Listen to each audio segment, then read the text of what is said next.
Sorry about that for a second. Hello, everyone. My name is Tracy Siska. I'm your host for the Chicago Justice Show. I'm also the executive director at the Chicago Justice Project. You can find out more about our work at chicagojustice.org. And you can also find archived versions of this show up on our Twitter, on our YouTube channel, and Facebook page. All right, today we are going to talk about a $20 million plus settlement from the Chicago City Council related to the Chicago Police Department. You probably haven't heard much about that. Not a surprise. A horrible op-ed in the Sun-Times by former Deputy Mayor Susan Lee and 19th Ward Alderman Matt O'Shea. It was awful on multiple counts. And to double down on that awfulness, our next segment is on an NBC exclusive interview with Susan Lee.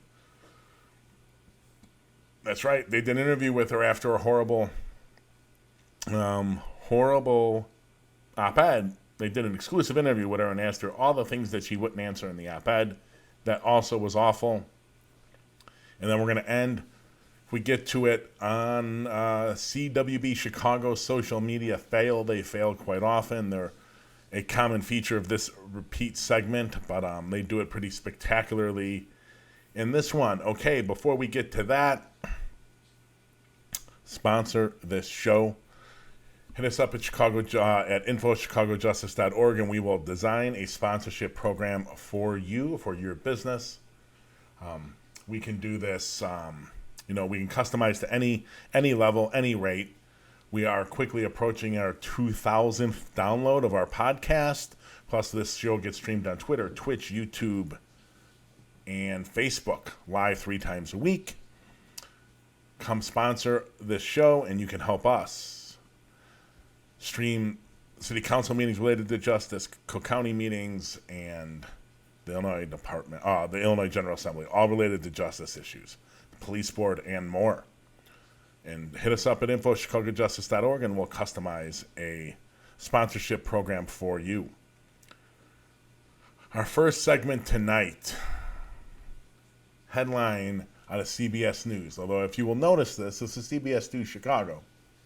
For those listening on the podcast, I will describe it for you. The headline of the article, I guess it's an article because it's not a TV report, even though it is on CBS News Chicago. Finance Committee backs $20.5 million settlement for 2 men who say they were framed by former Chief Detective Reynaldo Guevara. But the video piece that's embedded in this has nothing to do with the settlement. So it looks like it was just a written piece on CBS 2 News website, which will show you how much they cared about the $20.5 million settlement that these two got, which, by the way, wasn't the only settlements for this month. $20.5 million. $20.5 million is the toll for September for the city to pay out. Where does that rank, say, since 2008?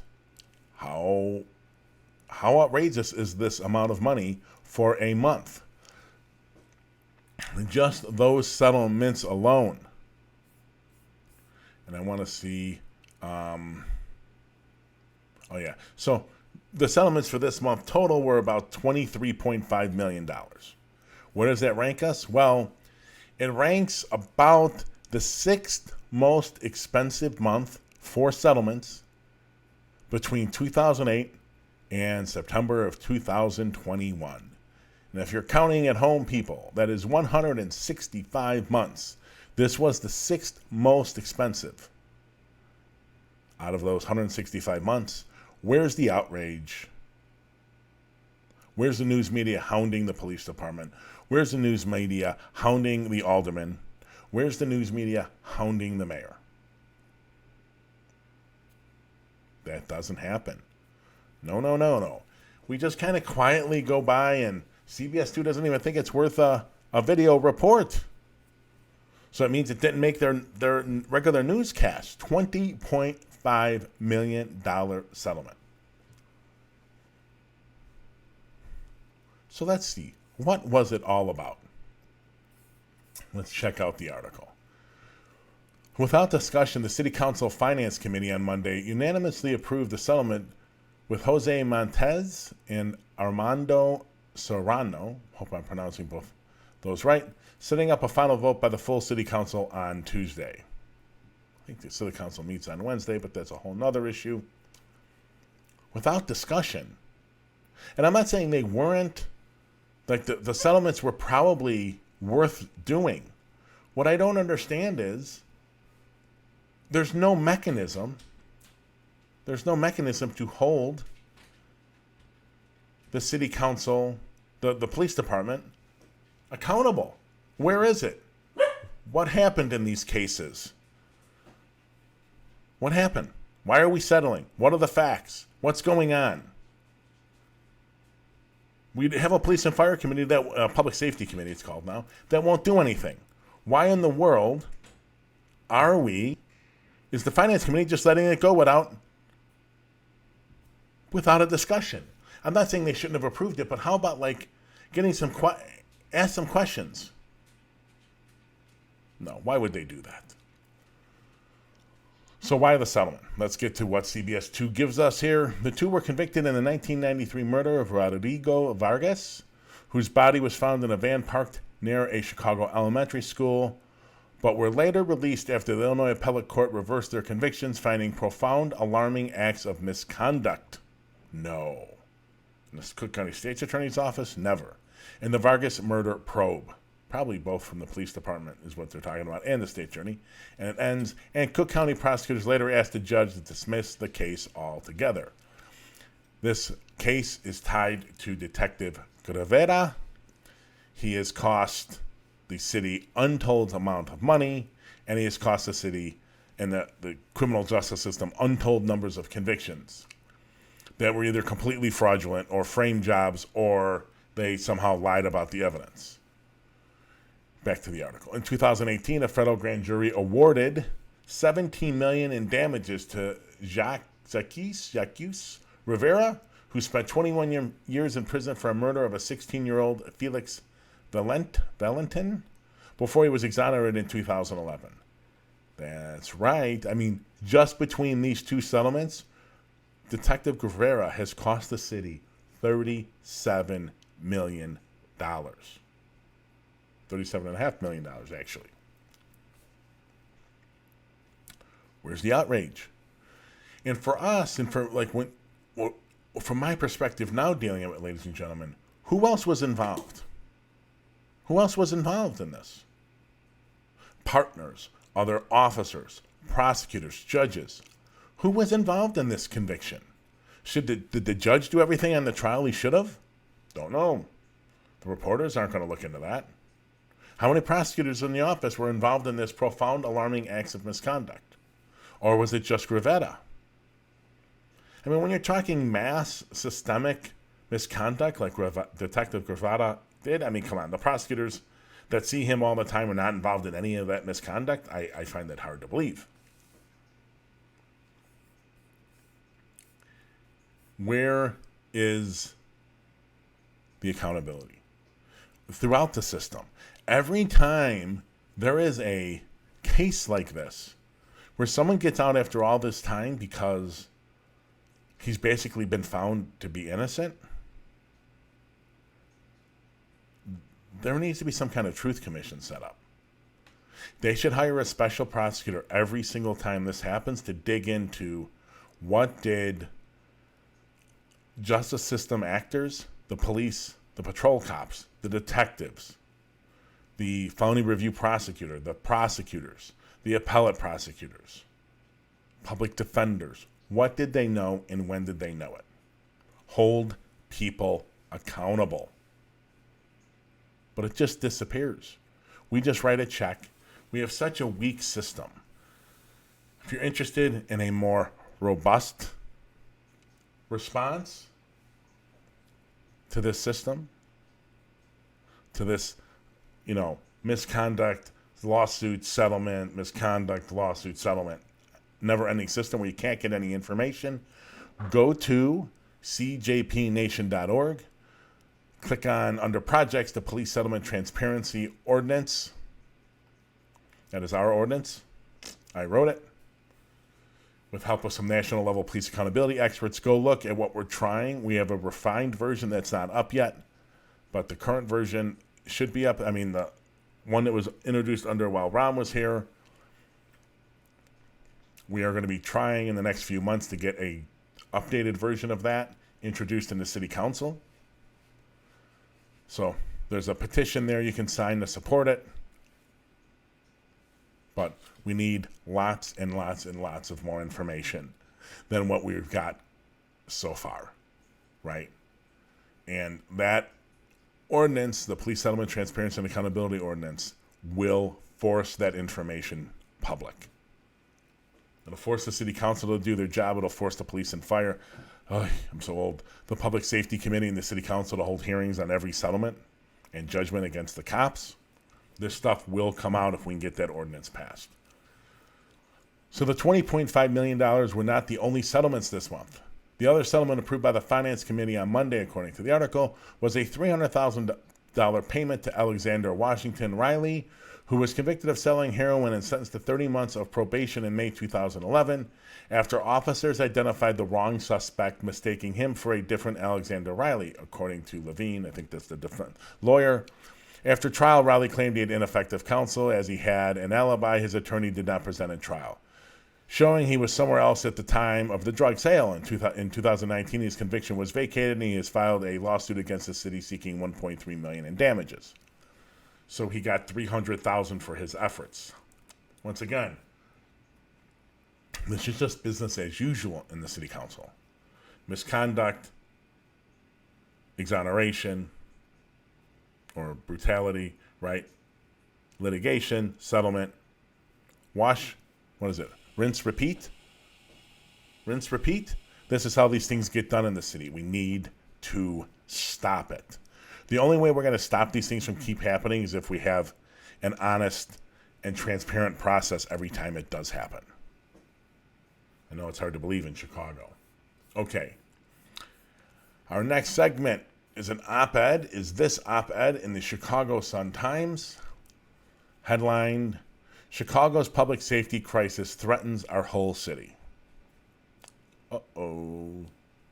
But let's dig a little deeper, because I'm not sure if the sources for this are credible. The media loves them. Let's see if it's credible. Who's written this? This is written by Alderman, 19th Ward Alderman Matt Alderperson Matt O'Shea, and Susan Lee, former deputy mayor for Lori Lightfoot, lasted a year before she quit. She didn't really explain why she was quitting, and spoiler alert, she still hasn't explained why she's quitting. So let's get to this op-ed. One of us is an alderperson who serves on the advisory board of the Chicago Police Memorial Foundation and the board of the Chicago Police Chaplains Ministry. Wonderful. Why does this automatically put Alderperson Matt O'Shea? Why does it all just cut him off at his knees? He has no credibility. Who runs the Chicago Police Memorial Foundation? Anyone? Former superintendent of the Chicago Police Department, Phil Klein. Phil Klein was pushed out in 2008 for massive, epic, unprecedented cover-ups of brutality and abuse, kidnappings, mass robberies by the Special Operations Section. Remember that unit? If you don't, look up Special Operation, look up Jerome Finnegan, because after 4 officers from the Special Operations Section out of a 100-man unit got arrested by local officials for kidnappings and other things, Jerome Finnegan, one of the leaders of the unit, thought that one or more of the officers that got arrested, and other officers, I believe, were going to rat on him if they had not already. So he tried to organize the murder of those officers with a gang member. And he talked to one of the other officers that he thought was friends with him about setting up those murders. And then the feds came and arrested Jerome and put him in the federal prison. Phil Klein was superintendent at the time of SOS, and was single-handedly responsible for, in my opinion, the cover-up of all the misdeeds of SOS. There's all kinds of accusations going on. Deb Kirby ran internal affairs and did nothing during that whole time. There are rumors in the crim world in Chicago that there were two independent moles inside of internal affairs in the Chicago Police Department during this time. And internal affairs and Phil Klein turned a blind eye to everything that was going on until the feds came in and it was too late. So Phil gets pushed out. Where does he go? To the Chicago Police Memorial Foundation. I think he's making like $300,000 or $400,000 a year. He's living on Easy Street. So once I hear that from Alderman O'Shea, I have no faith in it. No faith in that. But let's go on. One of us is a former city official who helped develop and implement a community-based violence intervention plan for Chicago based on a strategy she led in Los Angeles. Despite our different roles, we both believe the people of Chicago are being presented with a false choice. The false choice is either more cops or community or more money towards these community interventions. One, this is why this is so full of crapola. Susan Lee resigned out of the blue after a year in Mayor Lightfoot's office. Why? Susan Lee, it got outed in the hack of Jones Day when the mayor and the superintendent in 2019, after the July 4th holiday, started ranting and raving on television about bail reform and judges and how they're all to blame for the crime on the street. She pushed back to the mayor. We have those emails. You can find them online. I think they're posted on our site somewhere on a blog or one of the details are on a podcast. No one has ever talked to her since, really. Well, Susan, why'd you leave? What happened in the mayor's office that you came here, moved here, and then left after a year? Susan Lee then took a job at Chicago Cred. They do good work. Ernie Duncan, they're one of the community interventions that she's talking about here. Here's the problem. Well, let's go on and we'll get to the problem later on. Today, our police department, from the article, our police department is at least 600 officers short of full strength and likely to be even more shorthanded at the end of the year. Additionally, CPD has redeployed more than 1,000 officers out of neighborhood districts into citywide teams that do not respond to 911 calls. This citywide development has compounded CPD's resource shortages in neighborhood districts and impacted 911 response services for our residents. Alderman O'Shea and Susan Lee the 1,000-person special teams is true. They have no evidence that that's impacted anything. They have nothing. That's propaganda coming from the police union. We're short? What are we short of? I got to get funding for it. I should put like a money that if someone can prove how the CPD knows how many officers they could have, they could get that money. Spoiler alert, people, the amount of officers that the CPD needs was negotiated between Phil Klein and the alderman. It's a political number. It's not based on any data. It's not based on any facts. And we know that because the CPD right now is trying, with the help of University of Chicago Crime Lab, is trying to design a manpower study for Chicago. I don't know what all the work is around because they've been done all over the country. And they could be done very easily in Chicago. If we had funding, we could do it. We have the data. You use calls for service. 911 calls. That's what you use traditionally. We have them. We just need the money. We could do that study in a heartbeat. So I'm not sure what this is all about. They have no idea what the right number is. So you can't say short of what. We're short of the budgeted number that is completely BS and has no basis in reality whatsoever. They're short of that number. How many officers should be in each district? Well, you need to do the big study to do the small study. To get to that, you need to know how many cops each the city needs, so you know how many cops each district needs. They've never done that. They had one. I have a copy of it. Weiss, not Superintendent Weiss, Alexander Weiss from Northwestern did a study for the city of Chicago, the Chicago Police Department. I have it. It was poorly done. That's why the CPD has never really used it. They don't have any facts to know how many cops they need. It's a lie. And here's Susan Lee and Alderperson O'Shea, who have no idea what they're talking around staffing, echoing it. We're short cops. It's a lie. It's BS. It's propaganda put out by the union. And I tried to look for it, but I couldn't find it. I was at a talk at the university, Loyola University of Chicago, on staffing. And I, during that talk, said that the FOP is useless because they could force the city to do a manpower study. They don't want to do one because they know or fear that the science is going to show they need less cops than is what budgeted. And God forbid you shrink the power of their union. They don't want that. They want the money churning in. When the FOP got up to speak after me, they said it's not their job to know how many officers Chicago needs. Yes, they said that. Unbelievable. See, it's not the union's responsibility to know how many officers the city needs to know how to keep their officers safe. That's right, it's not the union's job. It's mind-boggling. So that's context about what's going on here. Let's go back to the article. For every Chicago CRED participant, we found more than 20 individuals with similar risk profiles who were not receiving similar services. Here is the failure. Susan Lee, and she gets called out for it in the interview, and you'll see in a minute, is not talking about poverty, systemic racism, all the systemic issues that are employment, housing, that are facing communities where there's the most violence. No. I had on 3 people, one from, I'm trying to get all their names and I can't. So one from CP4P, one from Chicago CRED, and Ready Chicago. 2 of them were on the street working with people, right? Heading up those programs. Another one was a communications person for Chicago CRED. They said in that interview, on video, we're a Band-Aid. We're not a solution to what's going on in these communities. Yes, we could use more funding to expand, but you can't rely on it. This is not the long-term solution. We are not the long-term solution. Here, you have Alderperson O'Shea, and Susan Lee saying, the long-term solution, what's going on to crime and violence in Chicago, is more cops and more money to community street intervention people, and they're not.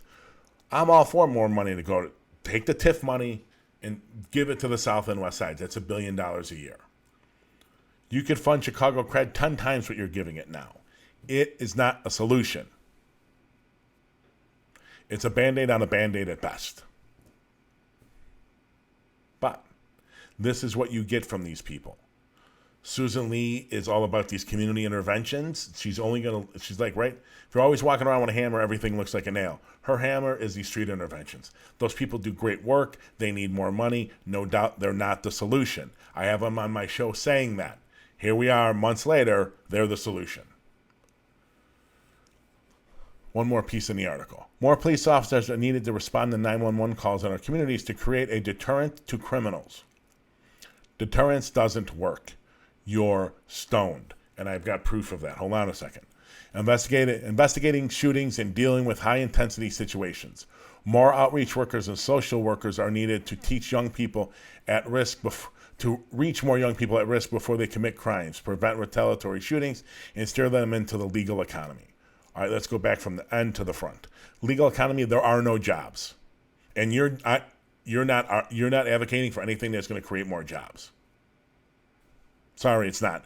So if it's between hustling on the street, gang activity, drug markets, illicit markets, and just sitting at home not doing anything and not earning any money, you're dreaming if you think a long-term solution is just, these people just need to make better solutions and just go get a job. There are no jobs. You're dreaming. It's incredibly stupid. Next, prevent retaliatory shootings. I'm all for it. They actually can do that. Reach young people at risk before they commit crime. How about finding ways to employ all these people and letting the benefits, such as they are, of capitalism work? Employ people. There's no talk in this op-ed about employment. There's no talk in this op-ed about changing education. It's about more cops and better decision-making from these people. Chicago CRED could expand their work by 50 times. There are no jobs for those people. This is like a 1950s mentality that Susan Lee and Alderman O'Shea are doing here. In the 1950s, vice lords were around.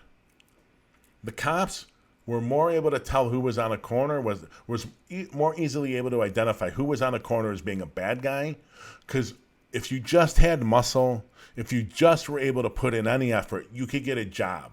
Slaughterhouses, meat packing, blah, blah, blah, blah, blah, blah, blah, right? That's all gone. It isn't about better decision making. It's about providing opportunity. And nothing here is about providing opportunity. Because they have a hammer. Their hammer is street intervention and more cops. And that they can't get outside of that box. They just can't, for the life of them, get out of that box. I'm all for it. Give Chicago Cred 10 times, 20 times. Chicago Cred CP4P and Ready Chicago. Give them 10 times what you're giving them now. Systemic, long-term, meaningful change in North Lundau and back of the yards in Inglewood ain't happening. Are they going to reach some people and make some changes in individuals' lives? Absolutely, and I'm all for it. The reality is we have to fund them at 10 times what they're getting funded now, and also find money to create real long-lasting opportunity in these communities. Change the education system. Those should be gold, solid gold to schools. But there's nothing in this op-ed about that. So I am going to get to the Susan Lee on NBC and the CWP social media fails on Monday. So this coming week we will be back at 5:30 Central, Monday, Wednesday, Friday. The week after we're going to be shifting the time, and I'll have more information for that next week. Remember, you can reach us on our Facebook page, Twitter account at CJP Just Praj, or on our YouTube channel or on Twitch.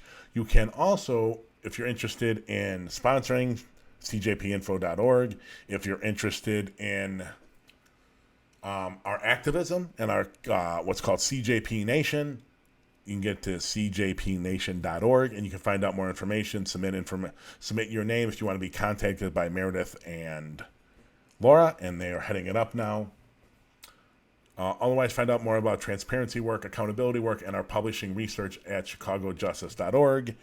It's the 17th, so in about 10 days, we are publishing our next piece, which will be on violence against women and the data around that. So keep an eye out for that, and I'll see you Monday, 5:30 Central. Thank you very much. Have a great day. Have a great weekend.